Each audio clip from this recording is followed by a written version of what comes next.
بسم اللہ الرحمن الرحیم نحمدہ ونصلی علی رسولہ الکریم والحمد للہ رب العالمین۔ باب ذکر عند الصباح والمساء، یعنی صبح اور شام ذکر کرنے کا بیان۔ صبح اور شام میں خاص فضیلت ہے ذکر کرنے کی، قرآن و حدیث میں بھی اس کا درس دیا گیا، تو اس لیے ہمیں چاہیے کہ صبح شام کی جو دعائیں بتائی گئی ہیں، یعنی جو مسنون دعائیں ہیں وہ ضرور پڑھیں۔ اسی طرح جو ذکر اور اذکار بتائے گئے ہیں ان کا بھی اہتمام کریں۔ قال اللہ تعالی وَاذْكُرْ رَبَّكَ فِي نَفْسِكَ تَضَرُّعًا وَخِيفَةً وَدُونَ الْجَهْرِ مِنَ الْقَوْلِ بِالْغُدُوِّ وَالْآصَالِ وَلَا تَكُن مِنَ الْغَافِلِينَ۔ وقال اہل اللغة الآصال جمع اصیل وهو ما بین العصر والمغرب۔ اللہ جل شانہ کا ارشاد ہے، یاد کرو اپنے رب کو اپنے دل میں عاجزی کے ساتھ اور خوف کے ساتھ، اور زور کی آواز کی نسبت کم آواز کے ساتھ صبح اور شام، اہل غفلت میں شمار مت ہونا۔ اہل لغت کہتے ہیں کہ آصال یہ جمع ہے اصیل کی، اور یہ عصر اور مغرب کے درمیانی وقت کو کہتے ہیں۔ تو یہاں پر ذکر سے مراد ذکر قلبی اور ذکر لسانی ہے، اور ذکر سے مراد بھی عام ہے، خواہ اللہ تعالیٰ کے ناموں کا ذکر ہو یا قرآن پاک کی تلاوت ہو یا جو مسنون دعائیں ہوں وہ ہو، تو اس میں کوئی قید نہیں لگائی گئی، اس لیے تمام ہی ذکر اس میں شامل ہو جائیں گے۔ وقال تعالی، اور اللہ جل شانہ کا ارشاد ہے،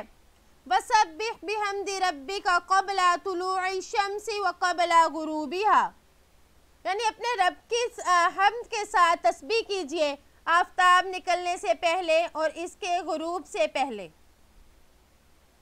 تو یہاں پر بھی آپ صلی اللہ علیہ وآلہ وسلم کو اللہ تعالیٰ کی تسبیح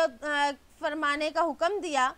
بعض مفسرین یہ فرماتے ہیں کہ اس آیت میں اشارہ ہے کہ جس شخص کو اللہ کی یاد کرنے کی توفیق مل جائے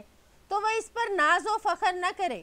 بلکہ اللہ تعالیٰ کی حمد و شکر کو اپنا وظیفہ بنائے کہ یہ ذکر اللہ یا عبادت، اس کی توفیق جو ہے وہ اللہ ہی نے دی ہے، اور اللہ ہی کی توفیق کی وجہ سے میں نے یہ کام کیے۔ وقال تعالی، اللہ جل شانہ کا ارشاد ہے، وَسَبِّحْ بِحَمْدِ رَبِّكَ بِالْعَشِيِّ وَالْإِبْكَارِ۔ قال اہل اللغت العشیّ ما بین زوال الشمس وغروبها۔ اللہ جل شانہ کا ارشاد ہے، اور صبح اور شام اپنے رب کی تسبیح اور تحمید کرتے رہیے۔ اور اہل لغت نے کہا کہ عشیّ یہ زوال اور غروب کے درمیانی وقت کو کہتے ہیں۔ تو اس میں بھی آپ صلی اللہ علیہ وآلہ وسلم کو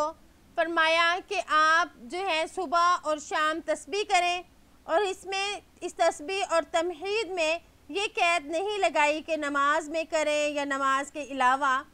تو نماز بھی تو ایک طرح کا ذکر ہے، تو نماز بھی مراد ہو سکتی ہے، اور نماز کے علاوہ بھی رب کی تسبیح اور تمہید یعنی نماز کے خارج میں نماز کے علاوہ بھی مراد ہو سکتی ہے۔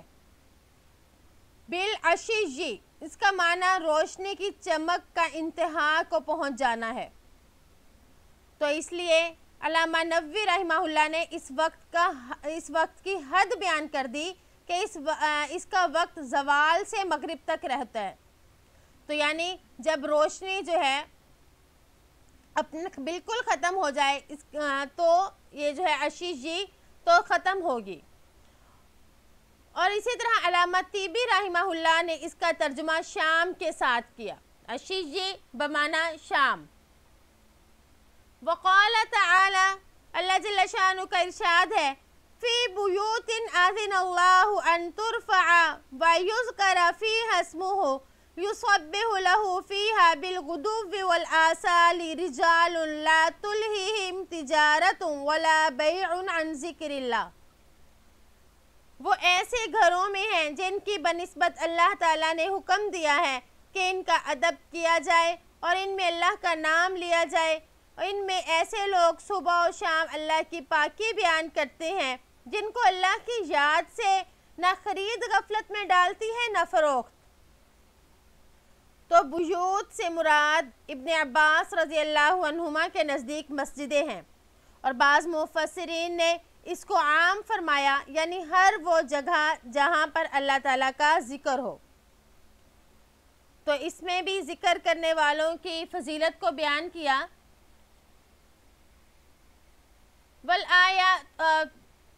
وقال تعالی، اور اللہ جل شانہ کا ارشاد ہے، اِنَّا سَخَّرْنَا الْجِبَالَ مَعَهُ يُسَبِّحْنَ بِالْعَشِيِّ وَالْإِشْرَاقِ، ہم نے پہاڑوں کو حکم کر رکھا تھا کہ ان کے ساتھ صبح اور شام تسبیح کیا کرے۔ اشراق اس کا مطلب ہے صبح، عشیّ کا مطلب ہے شام۔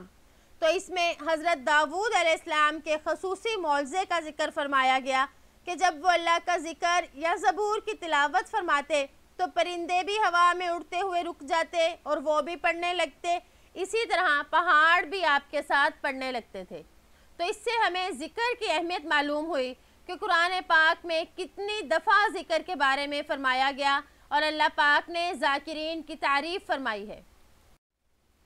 وعن ابی ہریرہ رضی اللہ عنہ قال قال رسول اللہ صلی اللہ علیہ وسلم من قال حین یصبح وحین یمسی سبحان اللہ وبحمدہ 100 مرۃ لم یأت احد یوم القیامۃ بافضل مما جاء به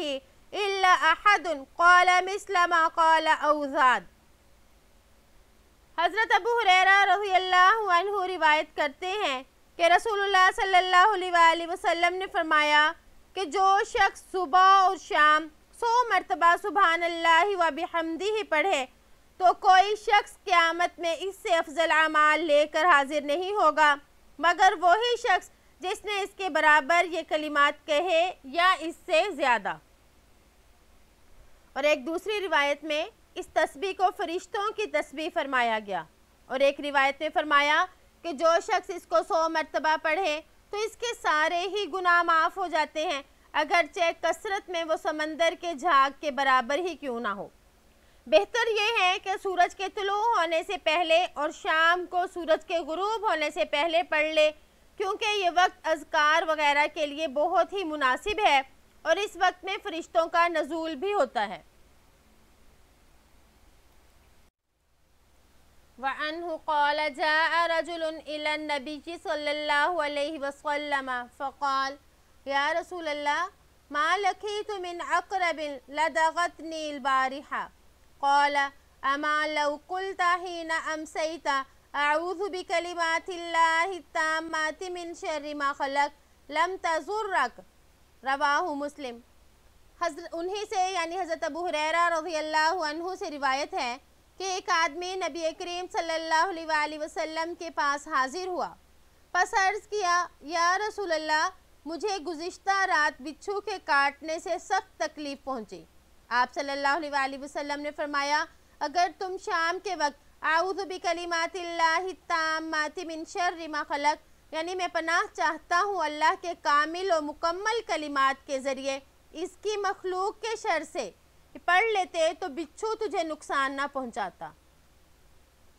یہی روایت بعض کتب احادیث میں اس طرح ہے کہ ان رجلا من اسلم قال ما نمت هذه الليلة فقال له رسول اللہ صلی اللہ علیہ وسلم من اجی شيء فقال لدغتني عقرب۔ تو دونوں کا مفہوم ایک ہی ہے۔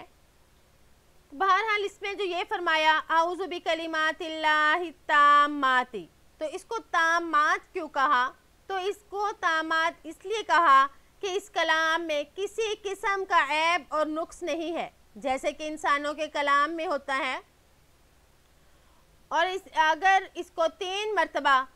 صبح کے وقت پڑھ لیا جائے تو کوئی زہریلے جانور اس کو نقصان نہیں پہنچائیں گے، کیونکہ ایک دوسری روایت میں یہ بھی موجود ہے، یہاں پر تو شام کا ذکر ہے اور ایک دوسری روایت میں ہے کہ جو شخص صبح کے وقت اس کو پڑھ لے تو دن بھر اس کی زہریلے جانوروں سے حفاظت رہے گی۔ علامہ قطب الدین رحمہ اللہ وہ فرماتے ہیں کہ انہوں نے ایک صحابی سے روایت کی کہ جو شخص ان کلمات کو پڑھتا ہے تو اس کے ساتھ 70,000 فرشتے اس کی مغفرت کی دعا کے لیے متعین کر دیے جاتے ہیں۔ اگر اس دعا کے پڑھنے کے بعد وہ مرے گا تو وہ شخص شہید ہوگا۔ تو ان کلمات کے پڑھنے کی بہت زیادہ فضیلت ہے، اس لیے ہمیں صبح اور شام ان کلمات کو پڑھنا چاہیے۔ وعنہ عن النبی صلی اللہ علیہ وسلم انہ کان یقول اذا اصبح اللہم بک اصبحنا وبک امسینا وبک نحیا وبک نموت والیک النشور۔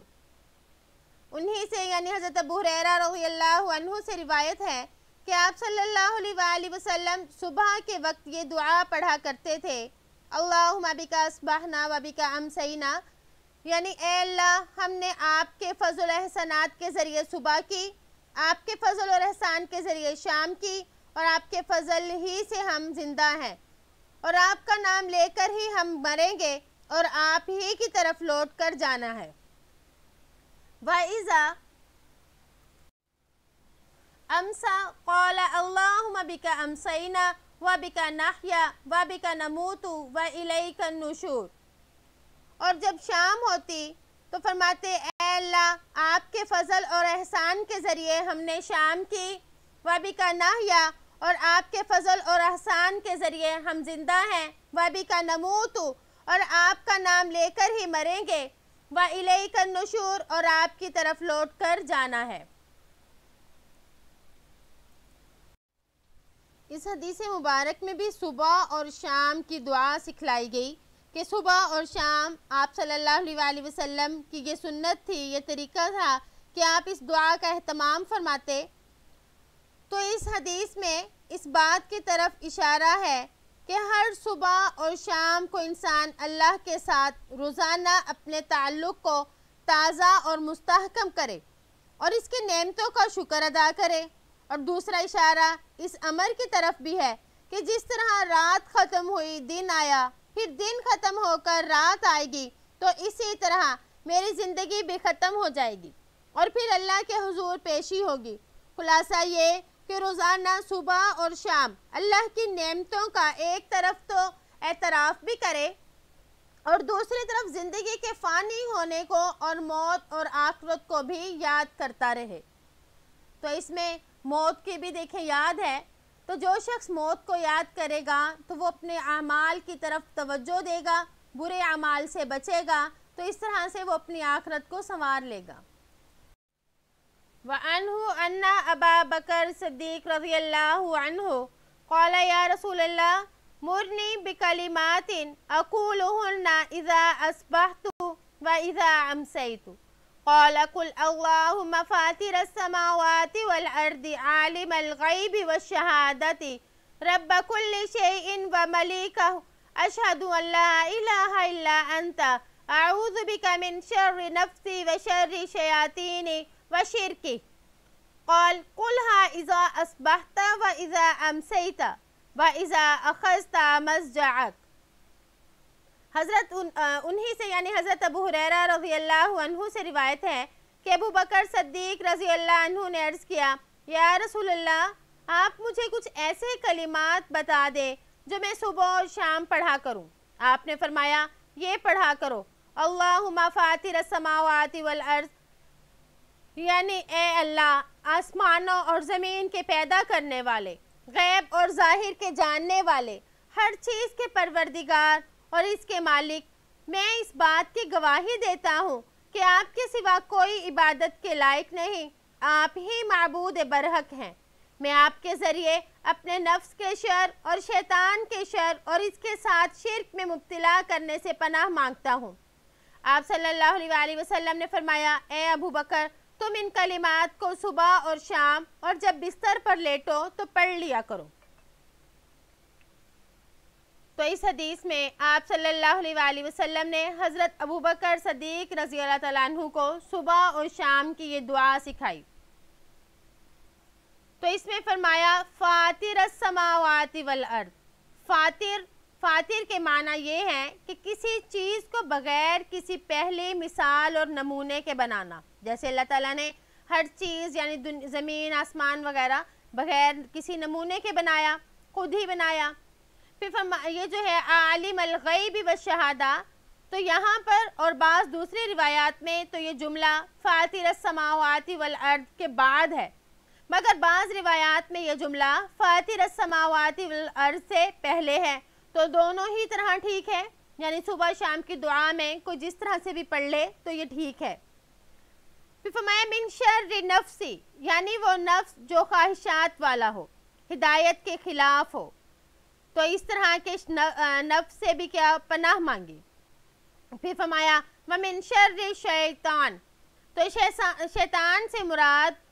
وہ ہے جو آدمی پر مسلط ہوتا ہے، یا بعض کے نزدیک جن سے شیطان مراد ہے، یعنی جنات وغیرہ،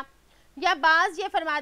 فرماتے ہیں کہ اس سے مراد رئیس الشیطان یعنی ابلیس ہے۔ تو بہرحال اس میں پناہ مانگی گئی نفس اور شیطان سے، کیونکہ یہ نفس اور شیطان انسان کے بڑے دشمن ہیں جو انسان کو نیکیوں کی طرف راغب نہیں ہونے دیتے۔ تو اللہ تعالی ہمیں بھی ان اذکار کی توفیق عطا فرمائے، ہم صبح اور شام کی ان دعاؤں کے ذریعے سے اپنی حفاظت فرمائیں۔ امید ہے کہ آپ کو آج کا سبق سمجھ آ گیا ہوگا۔ السلام علیکم ورحمۃ اللہ وبرکاتہ۔